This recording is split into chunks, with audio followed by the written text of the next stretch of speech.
Thursday night. Thursday's one of the busier nights out here. Pretty much like Thursday, Friday, Saturday, it's all kind of the same as far as people, you know. Just leaving the house telling Nia to practice her thought forms for the final battle when we have to fight robots, zombies, and demons at once. Much is discussed about this kind of final showdown between God and the devil, like some kind of battle that's supposed to take place at the end of time, or has taken place. If you read Revelation, it kind of, to me anyway, it kind of feels like it's describing something that already happened. You know, I've gone over this before about how I think we may be just rerunning this entire script, the God parts included. And the difference now being, which I also brought up recently, is that's the end of an era and the end of an age at the same time, which is like a rare kind of occurrence. So this is could be like a window of opportunity to get out of this reoccurring thing, and I think it is. I mean, I think all signs point to that. I think otherwise, you know, we wouldn't be discussing it if that weren't the case. But there's some, I talked to a priest via email a couple years ago when we were discussing the Mandela body changes. It seems like every one of them, right down the list, is some kind of upgrade. Starting with the obvious, the lack of being able to use a kidney punch on someone anymore, because the kidneys have now moved and are inside like a cage in your body. The rib cage, from my memory, used to come down about halfway to your body, halfway to the middle, and it would wrap around the back. This new cage that takes up our entire torso looks like something H.G. Greer-esque. It's basically, that's where all the vitals are stuffed.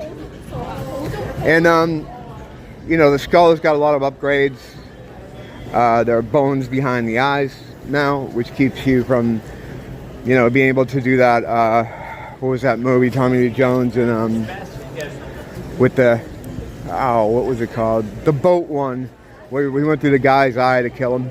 He drove it through his eye, went into his brain. You can't do that anymore because we have the bones behind the eyeballs. And as a kid, one of the things I used to really get into about the skulls and skeletons is, you know, you look at those hollow eyes, those deep hollow eyes. Well, they're not there anymore, because now there's a bone behind the eyeballs. There's a little thing, and it even has a hole, a tiny hole for the optic nerves to go through, almost like a TV stand. You know, when they leave like a little part for the all the wires to go through. It's kind of like that. But of course, you know, this is all just, this isn't intelligent design, right? This is all just random, right? I think we're way past beyond even entertaining that idea. It's ridiculous. Yeah, this all just, it just happened. You just crawled out of a pool of soup, and I don't know, just you know, evolution. Billions and billions and billions and trillions and millions and zillions of years later. That's retarded. But anyway, his idea was that perhaps these upgrades are to upgrade the bodies, not for us though, because I guess his idea was that they would be using these bodies as the home for the Nephilim, the forgotten ones, the demonic entities that have no bodies. They would be taking our bodies and using them. And that's why all the upgrades, there's a whole lot of upgrades. Everything seems kind of protected more. And even our shoulders have moved up. They're more broad. You can slam yourself against a wall and pretty much bounce off it. The way things are laid out now, especially with this new cage. It's not even like a rib cage, it's like a body cage. It's weird stuff. I don't know, I've talked to a lot of different people about the possibility of this whatever this final battle thing would be. Now, as far as I'm concerned, like, it's already won, right? I mean, God's already won this thing. I think any aggression coming from Team Satan is really just to take down whatever it can with it while it still can.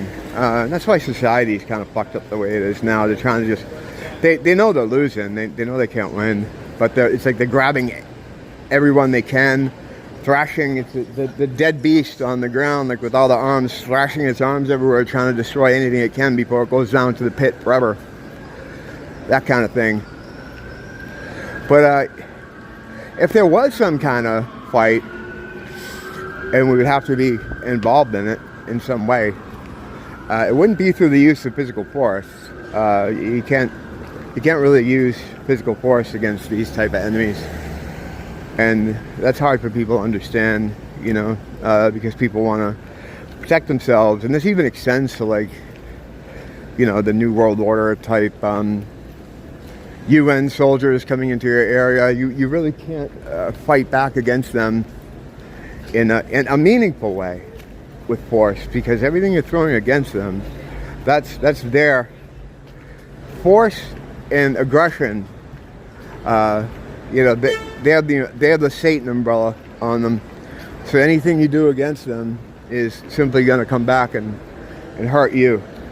I mean, yeah, in the real-time physical, you might be able to take out a couple of those dudes, but or how many ever, you know. But ultimately, anything like that is going to come back to hurt you more. The way out is to not engage in that way. All the answers, as always, are inside. You just got to ruminate on them, and people don't like to hear that, though, and I understand why, because it's like, what am I supposed to do? Just sit in the house? Yeah, well, it's worked so far. You know, they've been trying to bait people out to do stuff. You know, by different, the glowies are always having these new kind of patriot kind of groups. They have this new guy. I haven't really looked much into him, though, but it's like a complete glow-up. He's supposed to be like some national socialist leader, and people are comparing him to Hitler and everything. And you know, Hitler was controlled opposition anyway. He was just a puppet. He was put in there to help facilitate all the stuff that happened during World War II. World War II happened as a stepping stone to create the Greater Israel Project. I mean, all that happened for that. That was all planned. So, you know, glowies are trying to push him, especially on the boards, as like some new Hitler. It's like, so what? He's like a new COINTELPRO guy? I mean, what? It's ridiculous. There's not going to be something like that anyway. Like, as far as some new group, like some new group that's going to save it's not going to happen like that. You know, that's not how it's going to go down. The only thing those things are designed for is to get people to stick their necks out. They want you to sign up for their thing, whatever it is. They want you to join their Patreon and put your name on some list, so when they do have the robot dogs going around door to door, they stop at your house. Yeah, you want to stay off any kind of list. You want to not join anything. Don't have your voice heard. You know, you can't. Not now. Now is not the time to make your voice heard. It's going to be heard in other ways. It's not going to be heard by putting your neck out there, and it doesn't help anyone. You know, you want to stick around and be of service, and by falling into these very obvious traps, you're not going to be able to stick around and be of service to anybody. You know, it's retarded. But will that tie? Will there be some kind of final conflict that like they're involved with? I don't know. It's hard to see where things are going.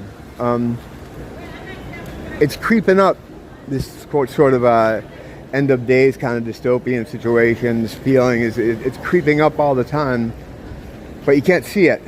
You know, it's not like it's not in the open yet that you can assess exactly what's happening. It's sneaking up. It's sneaking up, and I think when it reveals itself, it's probably going to be a surprise to many. We've seen that they can change the world in a couple of days, though. I mean, seeing what happened with the Cove thing, and how they just like got everybody in their houses like overnight. They have that kind of control over people, so it wouldn't be too hard for them to change the landscape of what's going on out here. quiet reflection. That's all it is. You got to kind of think on it yourself. The answers are there. You know, it's just that right now it's not something that's easy to, or even possible to articulate, because you know, we're talking about operating in a whole different level now. You know, dimensionally or space-wise or whatever the fifth dimensional power comes from, our actual home, our actual where we originate from, and where I think the largest part of us still is, as we're kind of broadcasting here from there. But yeah, it's interesting, you know, trying to stay aware of the subtle changes that are being hidden by the big ridiculous changes, like these big things they're putting in the mass media, stuff about beer and all this nonsense, you know. Whenever they push hard on that stuff, it's always because there's something else going on that they're trying to keep you from. These people are doing jumping jacks 24/7, 7 days a week, 365, just jumping up. Look at me, don't think about anything, look at me. So basically, within this walk I've done here, the status is quo. No new developments, no new tales to tell. But things can change. Things can change on a dime, as I said earlier. So I'm always ready. As ready as I can be. Don't blame the teacher, blame the school.